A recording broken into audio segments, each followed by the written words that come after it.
일어났다 하면 대형 참사로 이어지는 공포의 터널 내 교통사고. 일반 교통사고보다 치사율이 약 2배 이상 높아 더욱 주의가 필요합니다. 게다가 2차 사고로 이어지는 경우가 많아 안전에 만전을 기해야 하는데요. 운전자의 목숨을 위협하는 터널 사고, 그 위험성에 대해 자세히 알아보겠습니다. 평소와 다름없이 귀가 중이던 제보자. 아찔한 사고를 경험했다는데요. 갑작스러운 충격에 차가 회전하더니 벽과 충돌하고 맙니다. 빠른 속도로 달려오는 차에 의해 사고가 발생한 건데요. 그날 무슨 일이 있었던 걸까요? 안녕하세요. 그 터널 총 길이의 3분의 1 지점을 지났을 때 갑자기 뒤에서 굉음 같은 거 나더니 제가 돌고 있었어요. 상황 파악하면서 그러면서 아 큰일 났다. 이거는 진짜 이렇게 죽는구나 싶었습니다. 처참하게 파손된 모습만 봐도 당시 사고의 충격이 고스란히 느껴지는데요. 네. 터널이 낮에 들어가도 어둡잖아요. 상대방이 터널에서 과속을 했거든요. 터널은 양옆이 막혀 있고 벽이니까 좀 트여 있지도 않으니까 박아서 돌 때 앞, 뒤로 다 박았거든요. 그래서 어두운 데서 그렇게 하는 게 진짜 너무 무섭더라고요. 또 다른 제보자 역시 터널 사고를 경험했다는데요. 어떻게 발생한 사고일까요? 오른쪽 추돌 사고가 먼저 있어서 제 앞에 차량이 섰는데 저도 쓰고 이제 그 뒤에 차량이 이제 속도를 못 줄여서 충돌을 하는 바람에 제 차가 밀려서 앞에 차를 박은 거거든요. 결국 이 사고로 제보자는 2,400만 원의 비용을 들여 차를 수리해야만 했습니다. 이렇듯 어둠 속 위험천만한 터널 사고가 끊임없이 발생하는 이유는 뭘까요? 터널에 진입을 했을 때는 통상적으로 주간에서 야간으로 바뀌게 되고 어두운 곳에 제가는 암순응의 시간이 필요하고 이때는 평균적으로는 한 5 내지 6초 정도 걸리고 차선도 잘 보이지 않게 되고 주변에 움직이는 자동차도 흐릿하게 보이는 이런 현상이 나오고요. 마지막에 빠져나올 때는 이 명순응이라고 해서 통상적으로 한 1 내지 2초 정도 걸린다. 눈이 부시고 빨리 적응이 된다. 요 원리를 이해하시는 것이 상당히 중요하죠. 갑작스러운 환경의 변화로 터널 내 위험 요소를 인지하기 어렵다는 건데요. 네. 그렇다면 어떻게 대처해야 할까요? 터널 안에 어떤 상황인지 모르니까 들어가기 한 200m 전쯤부터 미리 속도 줄이고 비상등 릴레이 꼭 필요하다는 생각이고요. 제일 중요한 거는 2차 사고를 막아야죠. 그러기 위해서 내 차에 비상등 켜고요. 그리고 뒤에 오는 차들한테 알려야 됩니다. 이런 후레쉬로 이렇게 돌려주면서요. 뒤쪽에 오는 차들한테 여기 뭔가 있어요 알려주면서 그러면서 도로공사 전화해서 도와주세요. 그럼 가까이 있는 안전순찰차가 와서 2차 사고를 막아주죠. 그리고 경찰에도 신고하고요. 눈 깜빡하는 순간 발생하는 터널 내 교통사고. 모두의 안전을 위해 운전자들의 각별한 주의가 필요합니다.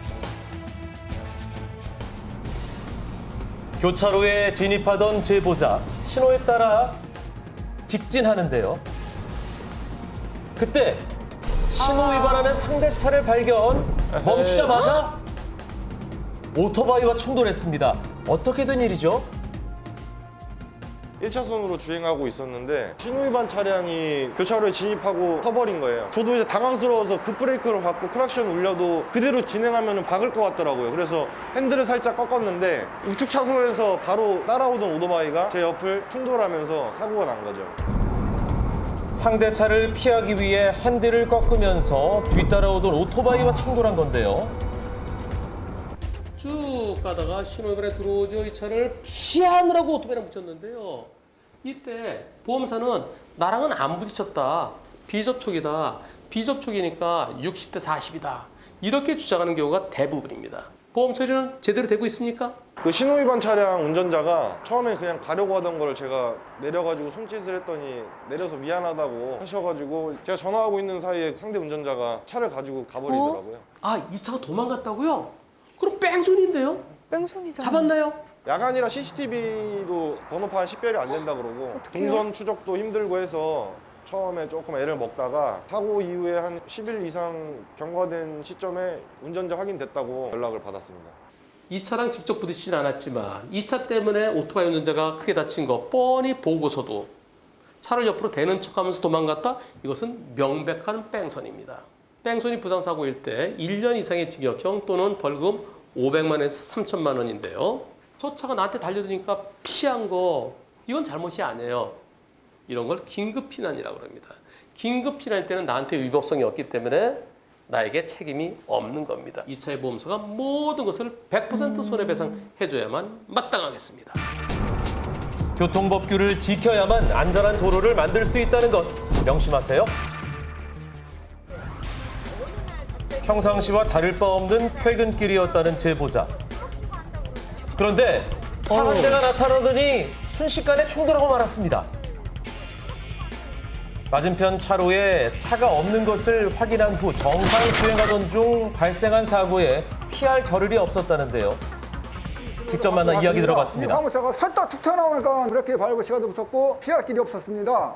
제보자는 녹색 시내 정상줄 진행하고 있었습니다. 제보자 입장에서는 중앙분리 화단이 있어요. 그리고 저 앞에 굴다리가 있습니다. 그래서 안 보이는 거죠. 안 보였다가 이때. 비보자의저는 녹색 신호일 때 맞은편에 차가 안 올 때 들어와야 되는데 제보자 차가 가까이 오긴데 그냥 쑥 들어왔어요. 상대 차가 못 보고 들어온 것 같은데요. 이번 사고에 대해서 과실 비율 뭐라고 얘기합니까? 사고 이후에 부담금 담당자가 80대 20으로 과실이 정해졌다고 연락이 왔고 저희는 이해가 안 되고 분심위에서 결정이 되었다고 했습니다. 분심위에서 80대 20으로 끝났다고요? 왜 이의신청을 안 했죠? 당연히 이의신청해서 법원에 갔으면 100대 0인 사건인데요. 이의 신청을 하려고 했는데 이의 신청 기간이 지났다고 하고 다소 황당한 보험사의 통보. 아무런 상의도 없이 보험사 간 합의를 끝냈다는 건데요. 이번 사건은 분심위의 변호사분들이 몇 대 몇 결정한 게 아니고요. 보험사 대표끼리 만나서 80대 20으로 일단 합의가 됐는데요. 제보자께서 난 인정 못한다 그러면 저 합의는 없던 걸로 하고 파기하고 그리고 분쟁 심의 절차를 계속 진행했어야 되는데요. 근데 제보자분께 알리지 않은 거 그건 보험사가 크게 잘못했습니다. 하지만 80대 20으로 끝난 거 뒤집을 수 있는 방법이 딱 하나 있습니다. 이 사고로 제보자도 다치셨고요. 그리고 부인도 크게 다치셨습니다. 제보자는 이미 합의가 끝났는데요. 부인은 아직까지 치료를 더 해야 되기 때문에 합의가 안 됐어요. 부인 다친 것에 대해서 트럭의 보험사를 상대로 소송해서 그 소송에서 100대 0이 되면 그러면 보험사끼리 80대 20으로 끝난 건 없어지는 게 되는 거고요. 100대 0으로 되돌릴 수 있습니다. 부당한 과실 비율이 확정되지 않도록 서로 간의 원만한 소통이 필요해 보입니다.